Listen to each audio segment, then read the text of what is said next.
Bismillahirrahmanirrahim. Assalamualaikum warahmatullahi wabarakatuh. Alhamdulillahi rabbil alamin. Hamdan katsiran tayyiban mubarakan fih kama yuhibbu rabbuna wa yardah. Ashhadu an la ilaha illallah wahdahu la syarika lah wa ashhadu anna Muhammadan abduhu wa rasuluh. Qala Allah tabaraka wa ta'ala fi kitabihil karim, ya ayyuhalladzina amanu taqullaha haqqa tuqatih wa la tamutunna illa wa antum muslimun. Amma ba'd. Hadirin jamaah salat tarawih yang semoga dirahmati dan dimuliakan oleh Allah Subhanahu wa taala. Beberapa hari yang lalu kita telah menyambut bulan Ramadan dengan penuh kebahagiaan, dengan penuh kegembiraan. Kita menyambut bulan Ramadan dengan sukacita. Namun pada malam ini ketahuilah bahwa bulan yang kita sambut dengan kebahagiaan, bulan yang penuh dengan keberkahan, bulan yang penuh dengan kemuliaan, telah berlalu dari kita separuhnya. Iya, bulan Ramadan telah berlalu dari kita separuhnya, telah meninggalkan dari kita separuhnya, dan tersisa separuh yang lain. Dan ini telah dijelaskan oleh Allah Subhanahu wa taala, ayyaman ma'dudat, yang mana pada ayat sebelumnya perintah dari Allah untuk hamba-hambanya agar berpuasa pada bulan Ramadan. Ya ayyuhalladzina amanu kutiba alaikumussyam kama kutiba alal ladzina min qablikum la'allakum tattaqun ayyaman ma'dudat. Wahai orang-orang yang beriman, diwajibkan atas kalian berpuasa sebagaimana diwajibkan oleh orang-orang sebelum kalian, agar kalian menjadi orang yang bertakwa. Kemudian kata Allah, ayyaman ma'dudat, berpuasanya kalian itu pada beberapa hari yang ditentukan saja, tidak setiap tahun, tidak setiap bulan. Akan tetapi kata Allah, ayyaman ma'dudat, hanya sebagian dari hari-hari yang ditentukan. Dan ini menunjukkan bahwasanya bulan Ramadan itu sangat cepat, sangat singkat. Iya, bulan yang penuh dengan keberkahan, bulan yang penuh dengan kemuliaan, itu waktunya sangat terbatas hadirin, 29 atau 30 hari. Nanti kita menunggu lagi selama 11 bulan kurang lebih, baru berjumpa dengan bulan Ramadan. Makanya kata Allah, ayyaman ma'dudat, hari-hari yang ditentukan.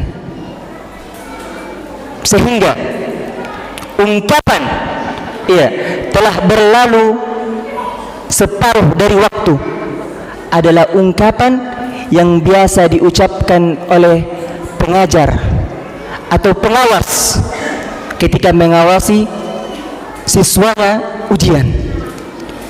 Tujuannya apa hadirin? Agar siswanya tidak lalai dengan waktu yang tersisa. Kita biasa menjumpai ketika kita melakukan ujian, maka pengawas mengatakan tatkala telah berlalu setengah dari waktu ujian, apa kata pengawas? Telah berlalu setengah waktu, tersisa setengah waktu lagi. Tujuannya apa hadirin? Agar siswa tidak lalai dari mengerjakan tugasnya, agar semakin fokus, semakin bersemangat mengerjakan tugasnya dari waktu-waktu yang tersisa. Maka demikianlah Allah Subhanahu wa taala mengingatkan hamba-hambanya di dalam Al-Quran, ayyaman ma'dudat, puasa pada bulan Ramadan itu hanya sebentar, tidak lama. Iya, waktu demi waktu, menit demi menit, hari demi hari berganti.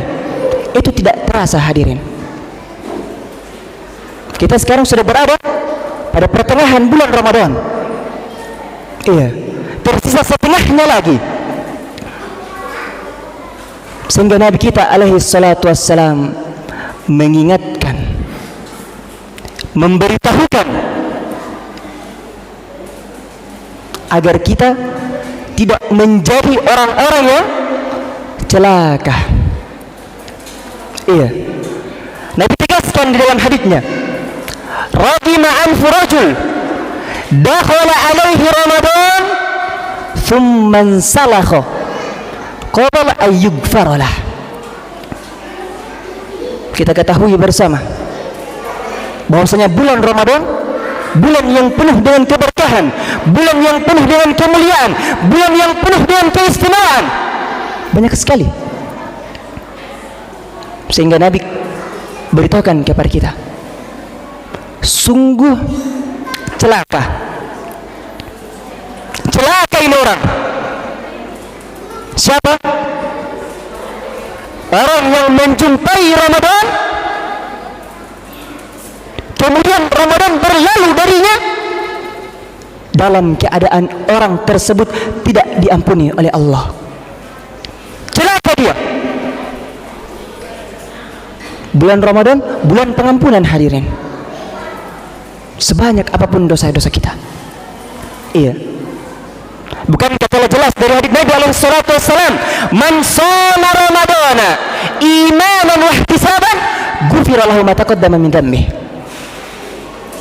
Barang siapa yang berpuasa pada bulan Ramadan imanan wa ihtisaban, karena keimanan dan ihtisab, mengharapkan pahala, ghufira lahu ma taqaddama min dhanbihi, akan dihapuskan dari dosa-dosanya yang telah berlalu.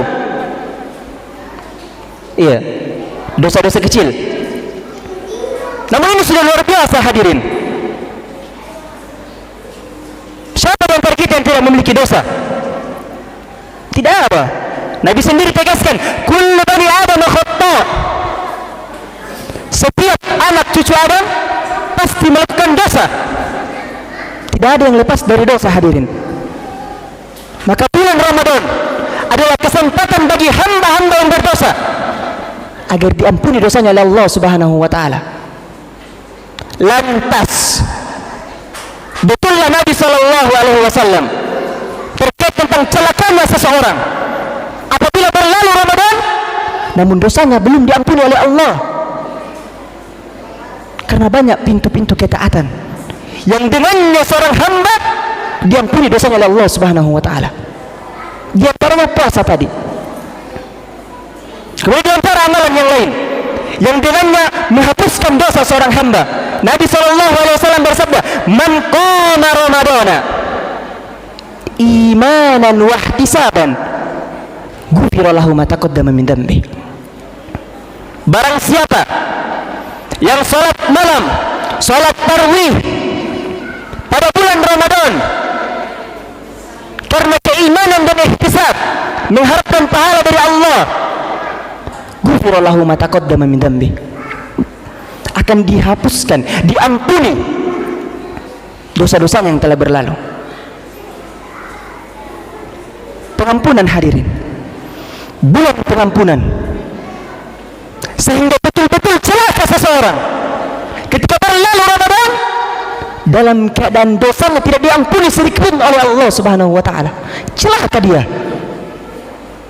29 atau 30 hari kita bisa berpuasa kalau kita sehat, kalau kita mukim.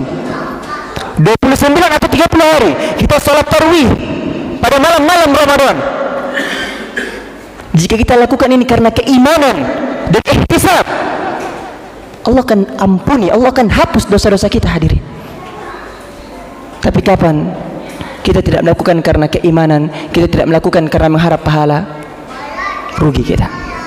Jangan sampai kita masuk pada hadis yang Nabi SAW sabdakan, radima anfu rajul, celaka laki-laki, celaka seseorang, dakhala alaihi Ramadan, dia menjumpai bulan Ramadan, bertemu pada bulan Ramadan, thumman salakha, kemudian bulan Ramadan berlalu, lewat, qabla ayyughfaralah, dalam keadaan dia tidak diampuni dosa-dosanya. Celaka dia.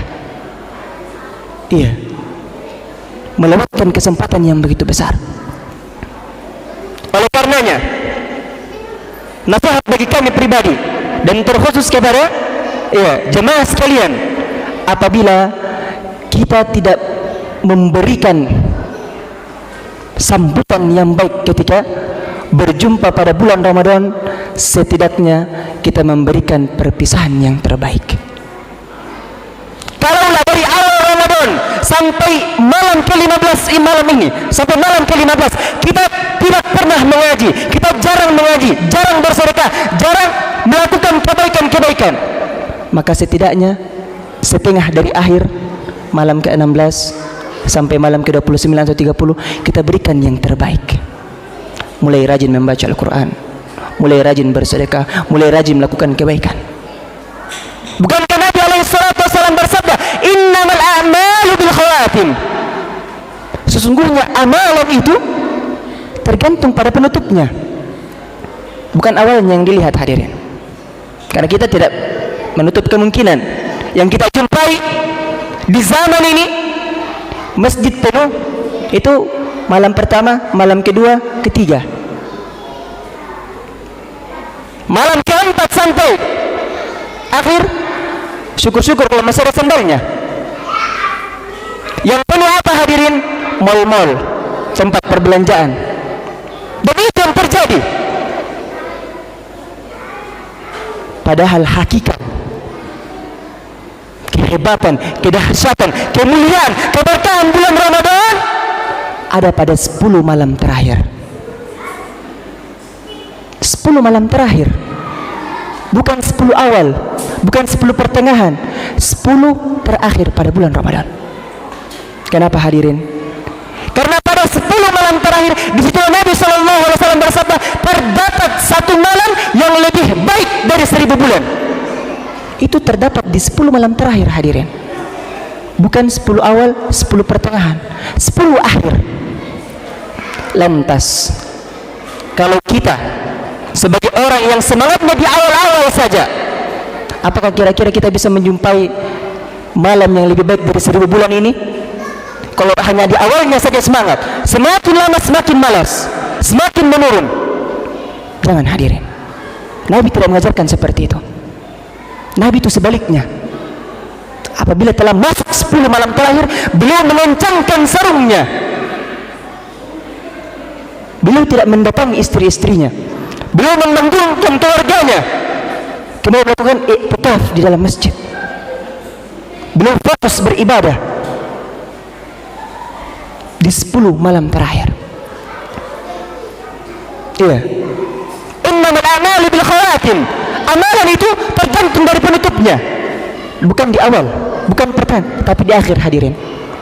Oleh karenanya berkata Syekhul Islam Ibnu Taimiyah rahimahullah, al-ibarah bikamalin nihayat laisa binaksil bidawat. Tolak ukur, yang diukur itu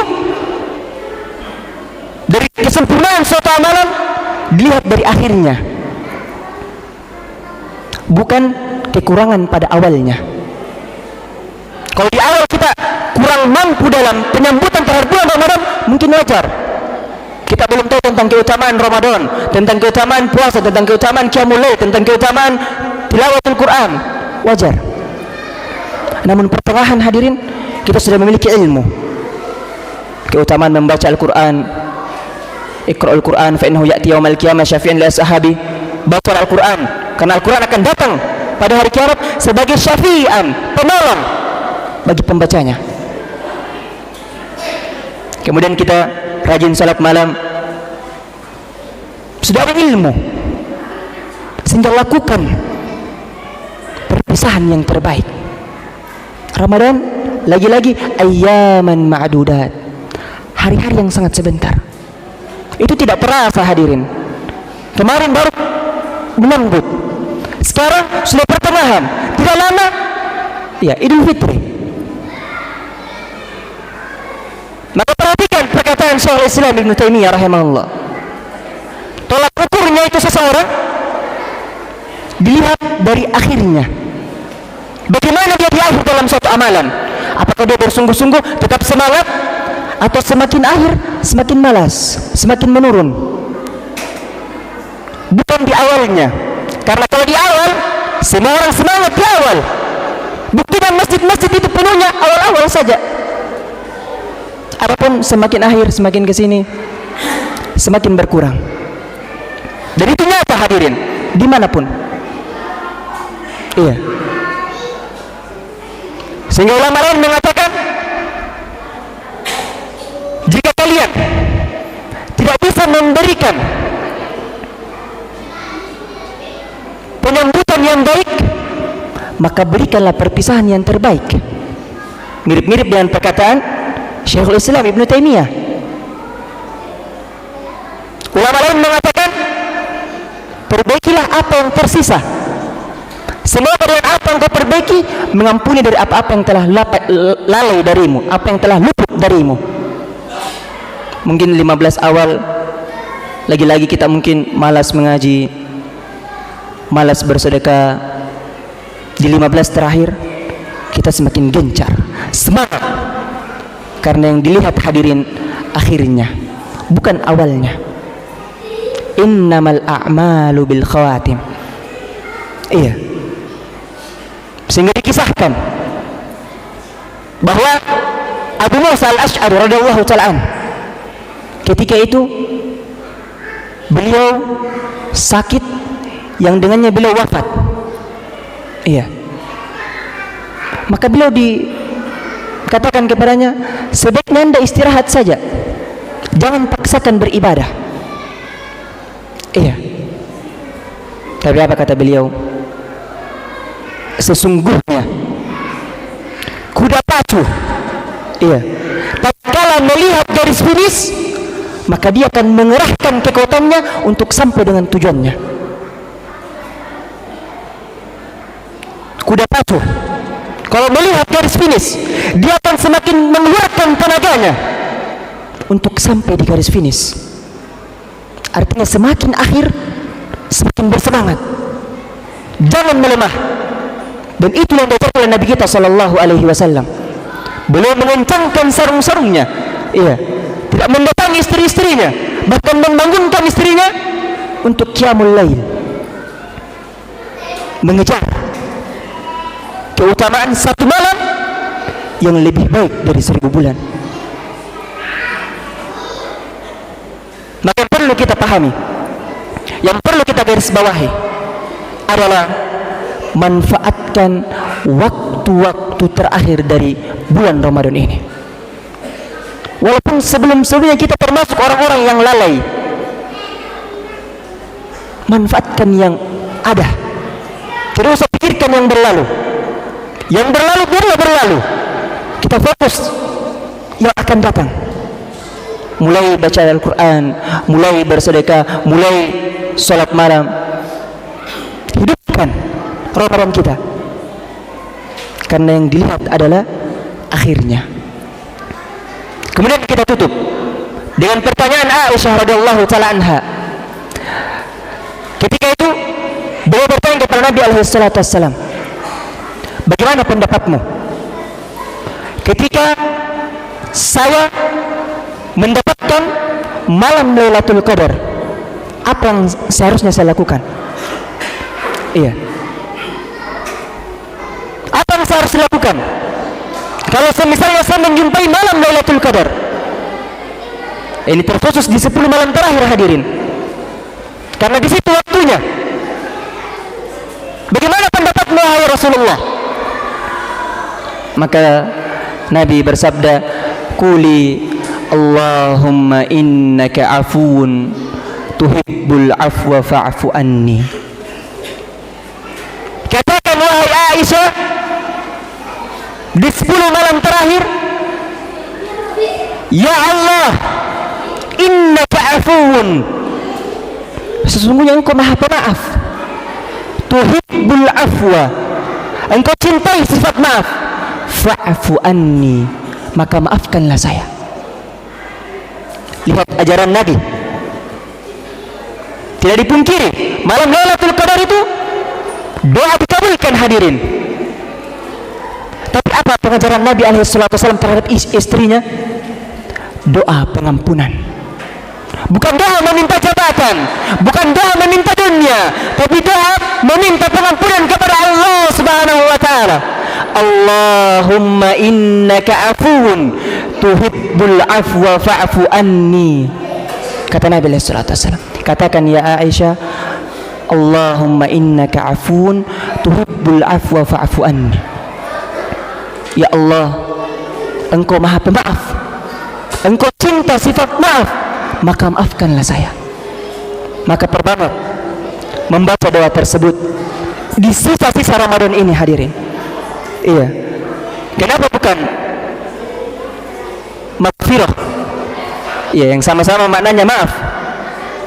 Ya Allahumma innaka ghafur. Dikatakan oleh para ulama, bedanya afuun dengan ghafur itu sama-sama maknanya maaf. Namun perbedaannya, kalau afuun dimaafkan sekaligus dihapus catatan dosanya. Adapun ghafur atau maghfirah itu dimaafkan, tapi masih ada catatan dosanya. Itu perbedaannya hadirin. Makanya Nabi mengatakan kepada Aisyah, katakan Allahumma innaka afuun tuhibbul afwa fa'fu anni. Bukan Allahumma innaka ghafur tuhibbul maghfirah. Itu kaitannya. Itu penjelasan dari para ulama. Ya, ketika kita dibangkitkan pada hari kiamat kelak, tentulah ada catatan baik, ada catatan buruk. Kalau Allah mengampuni kita dengan afwunnya, maka akan diampuni dan dihapus catatan kita. Namun kalau maghfirah saja, hanya diampuni tapi tidak dihapus catatannya. Iya. Sekali lagi kami ajak kepada hadirin sekalian untuk memperbanyak mengucapkan doa Allahumma innaka afuun tuhibbul afwa fa'fu anni di hari-hari terakhir yang tersisa pada bulan Ramadan ini. Iya, terlebih pada 10 malam terakhir di waktu sahur. Allah Subhanahu wa taala berfirman, "Wabil asharihum yastaghfirun." Di antara sifat penduduk surga, mereka adalah ketika di waktu sahur yastaghfirun, memohon ampun kepada Allah Subhanahu wa taala. Jadi ini termasuk dari memohon ampun. Allahumma innaka afuun, ya Allah engkau maha pemaaf. Tuhibbul afwa, mencintai sifat maaf, fa'fu anni, maka maafkanlah saya. Itu dari bentuk istighfar, memohon ampun kepada Allah. Ya, perbanyak membaca doa itu. Terlebih pada waktu sahur dan 10 malam terakhir. Demikian yang dapat kami sampaikan pada kesempatan malam ini. Semoga bermanfaat bagi diri kami pribadi dan kepada jamaah sekalian. Semoga Allah Subhanahu wa taala memberikan kepada kita seluruhnya taufik hingga Ramadan berlalu, memberikan kemudahan kepada kita seluruhnya dalam melakukan amal soleh dan ketaatan di bulan ini. Subhanakallahumma wa bihamdik, asyhadu an la ilaha illa anta, astaghfiruka wa atubu ilaik. Wa akhiru da'wana alhamdulillahirabbil alamin. Assalamualaikum warahmatullahi wabarakatuh.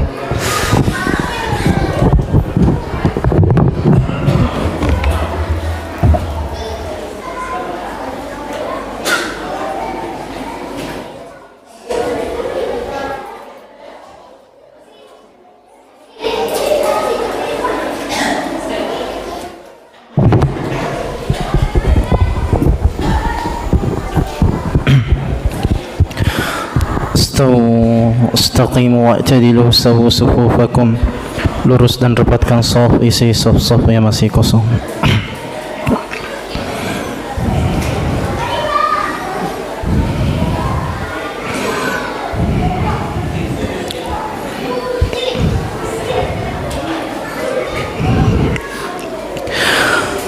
Allahu Akbar.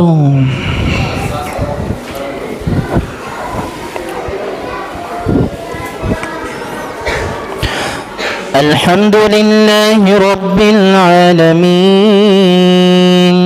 الرحمن الرحيم مالك يوم الدين إياك نعبد وإياك نستعين اهدنا الصراط المستقيم صراط الذين أنعمت عليهم غير المغضوب عليهم ولا الضالين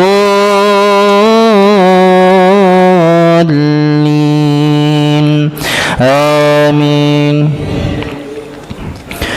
قل أرأيتكم إن أتاكم عذاب الله أو أتتكم الساعة وغير الله تدعون إن كنتم صادقين بل إياه تدعون فيكشف ما تدعون إليه إن شاء وتنسون ما تشركون. ولقد أرسلنا إلى أمم من قبلك فأخذناهم بالبأساء والضراء لعلهم يتضرعون. الله أكبر.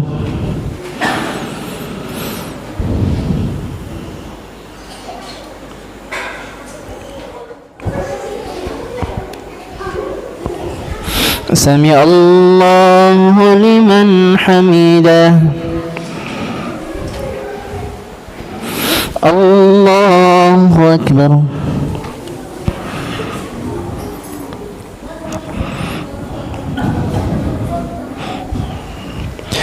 الله أكبر.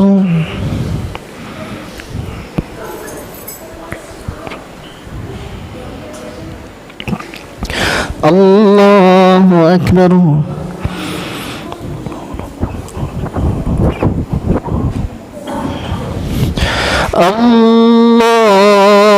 الله أكبر.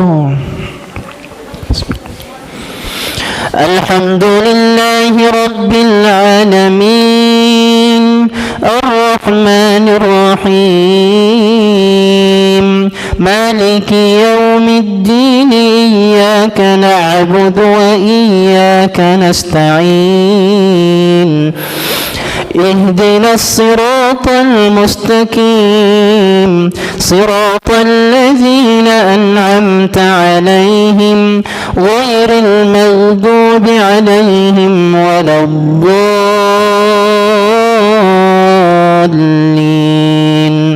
آمين. فلولا إذ جاءهم بأسنا تضرعوا ولكن قست قلوبهم وزين لهم الشيطان ما كانوا يعملون فلما نسوا ما ذكروا به فتحنا عليهم أبواب كل شيء حتى إذا فرحوا بما أوتوا أخذناهم بغتة فإذا هم مبلسون. الله أكبر.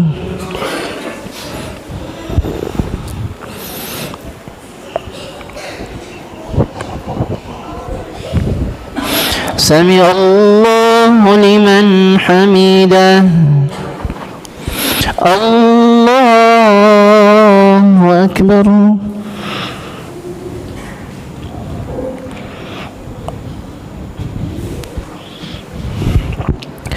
الله أكبر.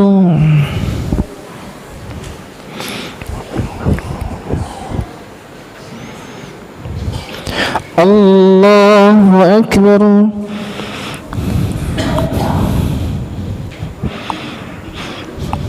الله أكبر. التحيات الحمد لله السلام عليك أيها النبي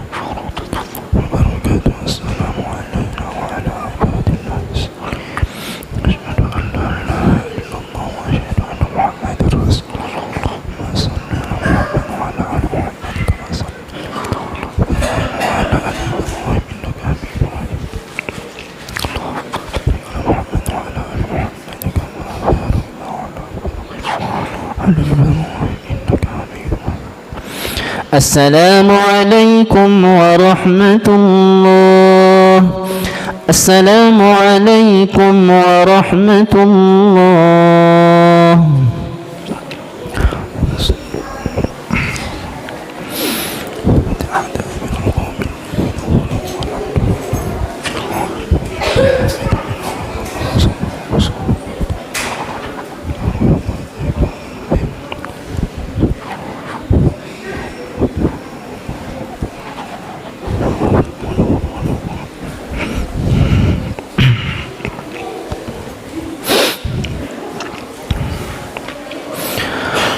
الله أكبر.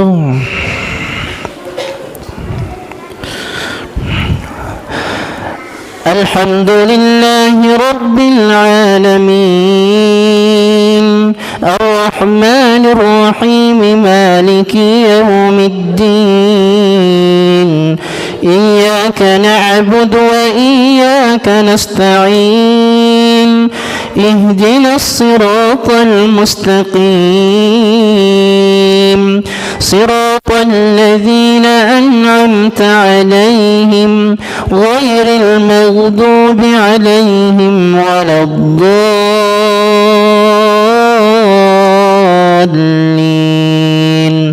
آمين. فقطع دابر القوم الذين ظلموا والحمد لله رب العالمين. قل أرأيتم إن أخذ الله سمعكم وأبصاركم وختم على قلوبكم من إله غير الله يأتيكم به انظر كيف نصرف الآيات ثم هم يصدفون. الله أكبر.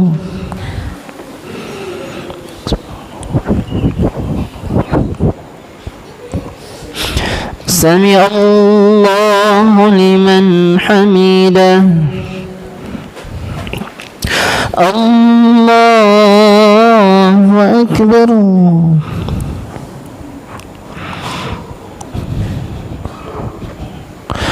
الله أكبر.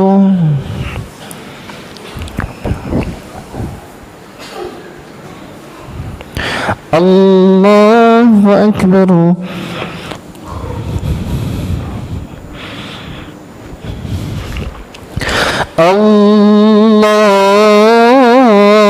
الله أكبر. الحمد لله رب العالمين الرحمن الرحيم مالك يوم الدين إياك نعبد وإياك نستعين اهدنا الصراط المستقيم صراط الذين أنعمت عليهم غير المغضوب عليهم ولا الضالين آمين. قل رأيتكم إن أتاكم عذاب الله بغتة أو جهرة هل يهلك إلا القوم الظالمون وما نرسل المرسلين إلا مبشرين ومنذرين وما نرسل المرسلين إلا مبشرين ومنذرين فمن آمن وأصلح فلا خوف عليهم ولا هم يحزنون والذين كذبوا بآياتنا يمسهم العذاب بما كانوا يفسقون. الله أكبر.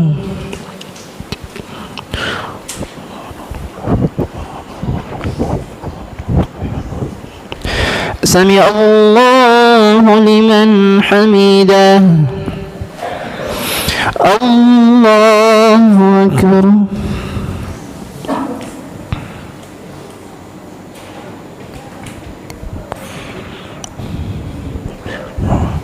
الله أكبر.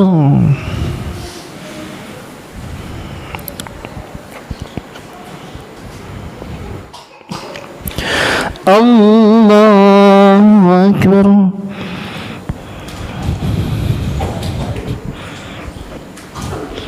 الله أكبر.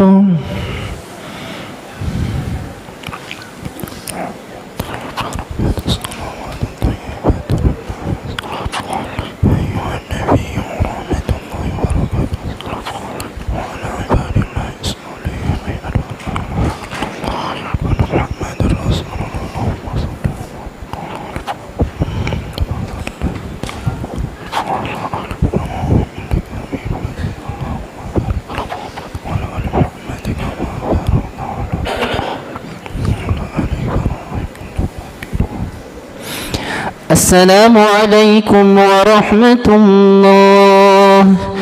السلام عليكم ورحمة الله.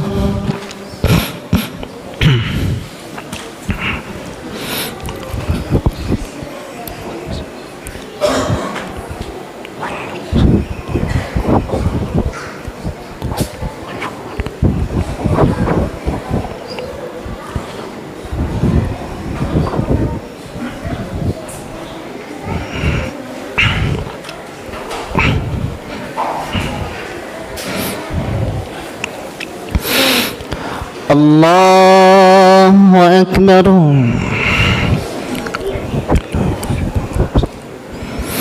الحمد لله رب العالمين الرحمن الرحيم مالك يوم الدين إياك نعبد وإياك نستعين اهدنا الصراط المستقيم صراط الذين أنعمت عليهم غير المغضوب عليهم ولا الضالين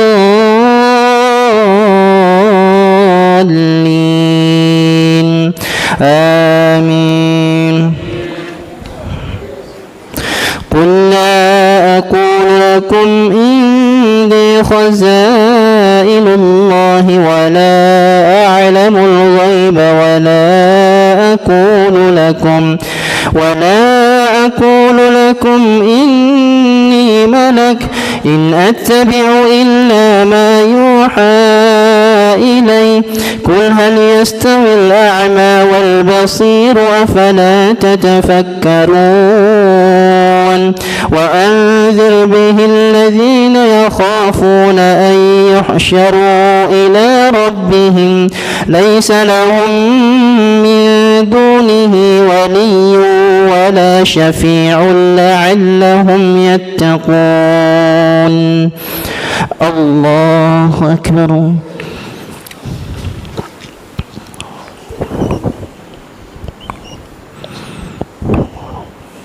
سمع الله لمن حمده. الله أكبر.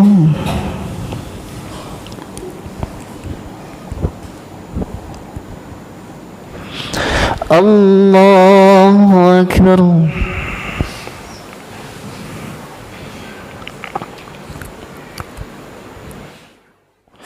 الله أكبر.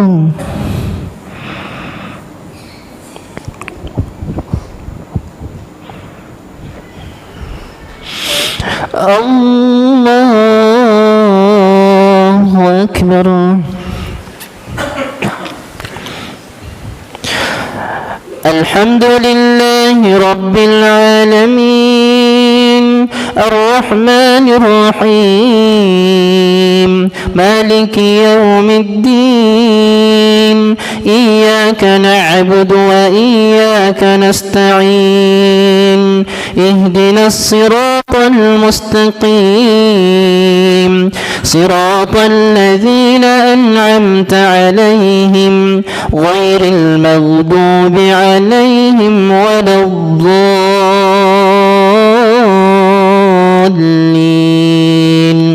آمين.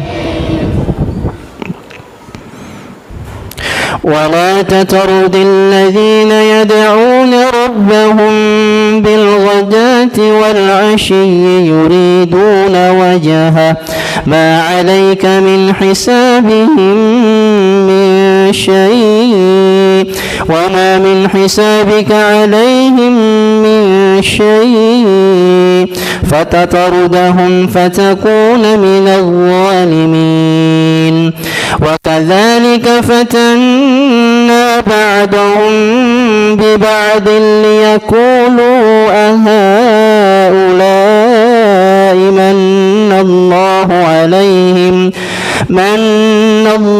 عليهم من بيننا أليس الله بأعلم بالشاكرين.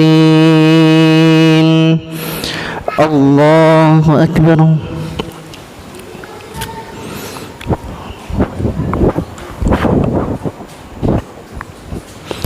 سمع الله لمن حمده. الله أكبر.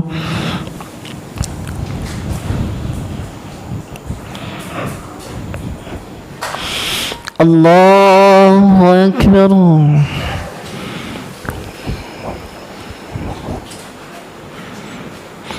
الله أكبر.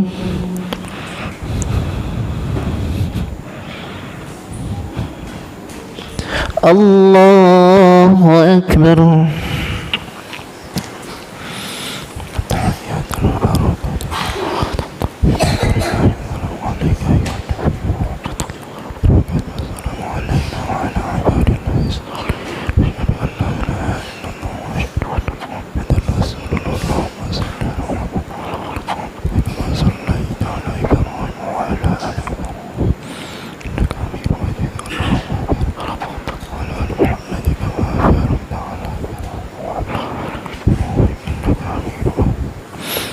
السلام عليكم ورحمة الله. السلام عليكم ورحمة الله.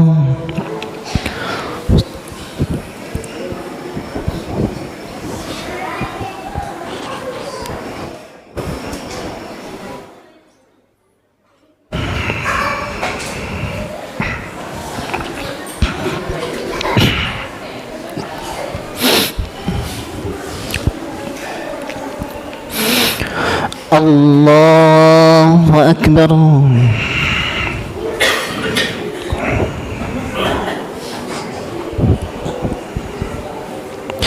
الحمد لله رب العالمين الرحمن الرحيم مالك يوم الدين إياك نعبد وإياك نستعين اهدنا الصراط المستقيم صراط الذين أنعمت عليهم غير المغضوب عليهم ولا الضالين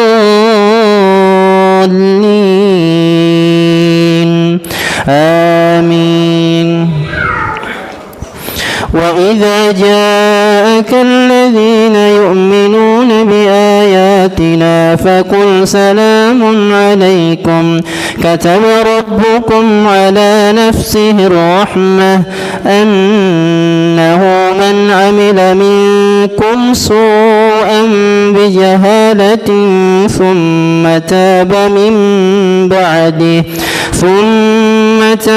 من بعده وأصلح فأنه غفور رحيم.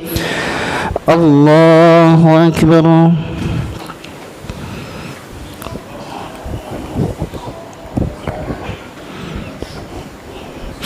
سمع الله لمن حمده. الله أكبر.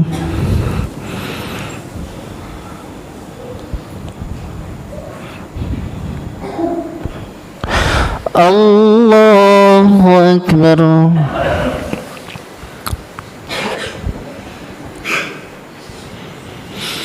الله أكبر.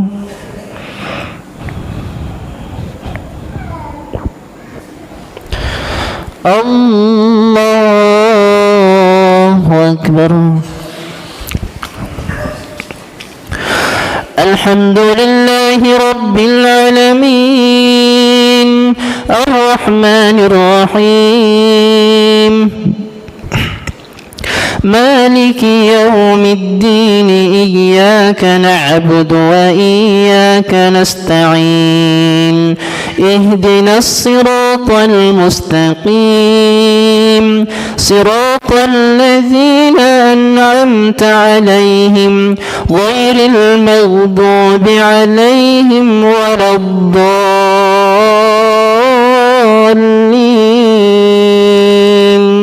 آمين. وكذلك نفصل الآيات ولتستبين سبيل المجرمين قل إني نهيت أن أعبد الذين تدعون من دون الله قل لا أتبع أهواءكم قد ضللت وما أنا من المهتدين. الله أكبر.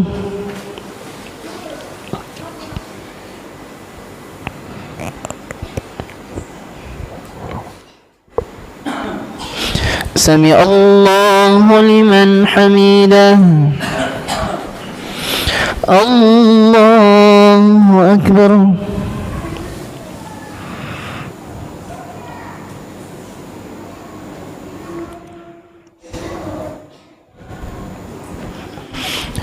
الله أكبر.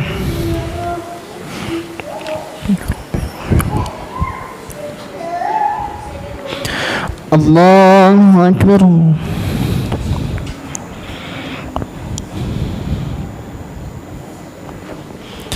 الله أكبر.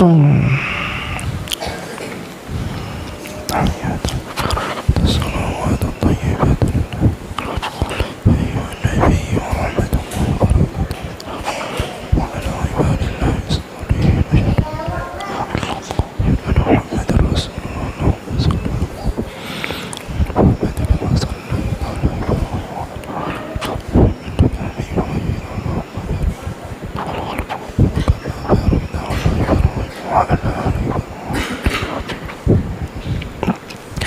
السلام عليكم ورحمة الله. السلام عليكم ورحمة الله.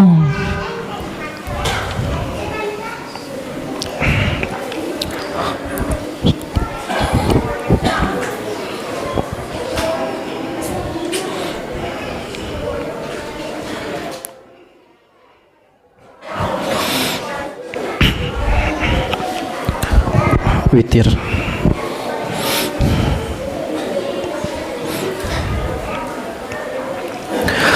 Allahu Akbar.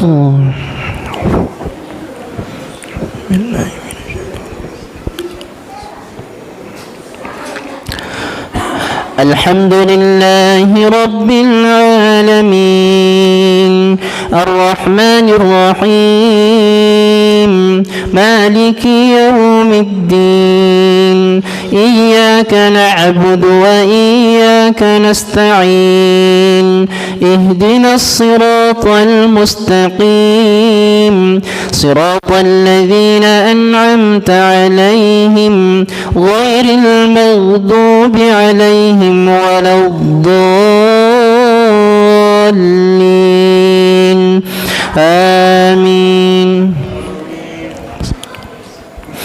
سبح اسم ربك الأعلى الذي خلق فسوى والذي قدر فهدى والذي أخرج المرعى فجعله غثاء أحوى سنقرئك فلا تنسى إلا ما شاء الله إنه يعلم الجهر وما يخفى ونيسرك لليسرى فذكر إن نفعت الذكرى سيذكر يذكر من يخشى ويتجنبها الأشقى الذي يصلى النار الكبرى ثم لا يموت فيها ولا يحيا قد أفلح من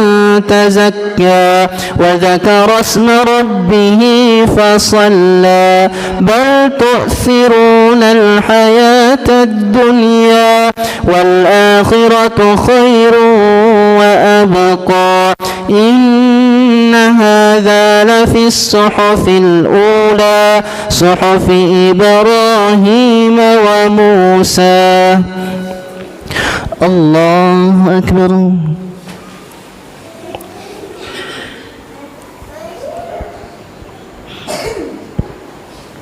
سمع الله لمن حمده.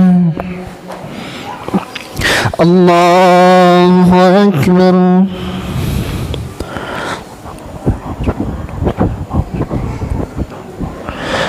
الله أكبر.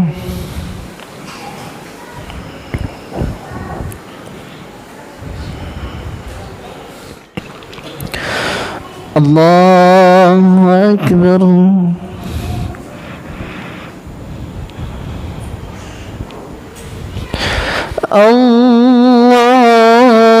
الله أكبر.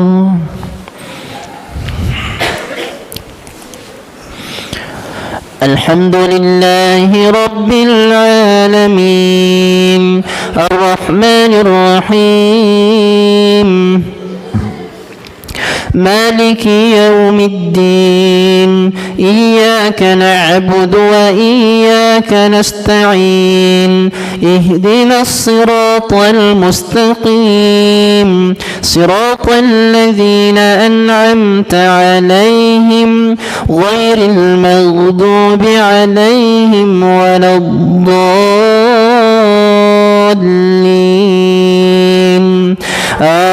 آمين.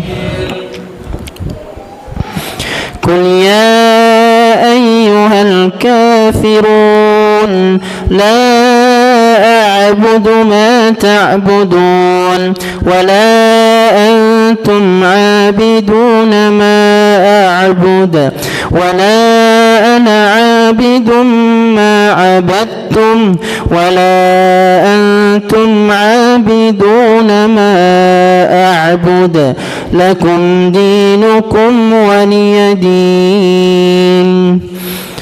الله أكبر.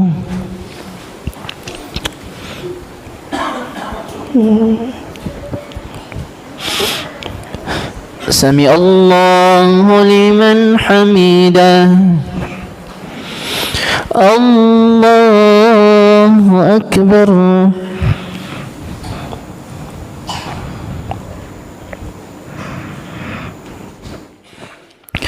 الله أكبر.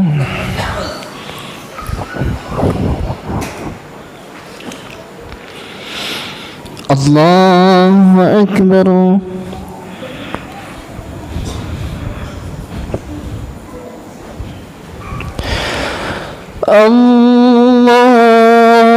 الله أكبر.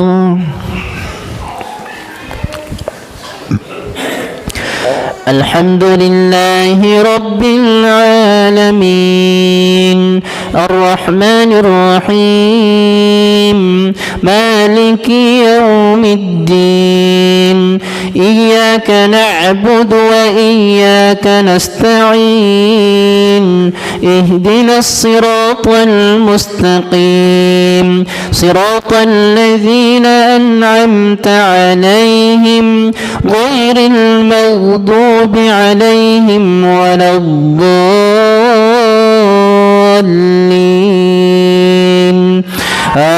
آمين. قل هو الله أحد الله الصمد لم يلد ولم يولد ولم يكن له كفوا أحد. الله أكبر.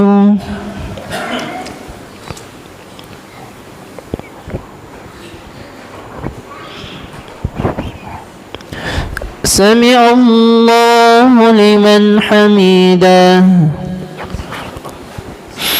الله أكبر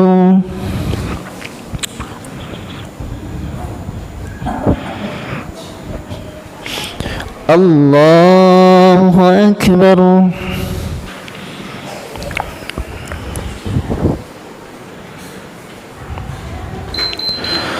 الله أكبر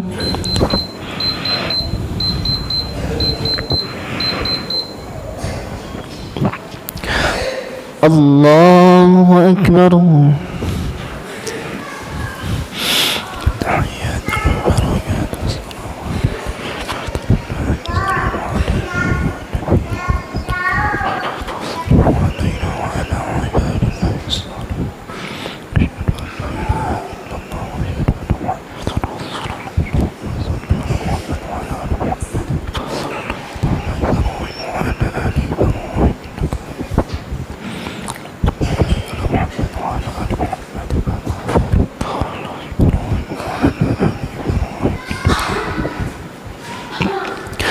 السلام عليكم ورحمة الله السلام عليكم ورحمة الله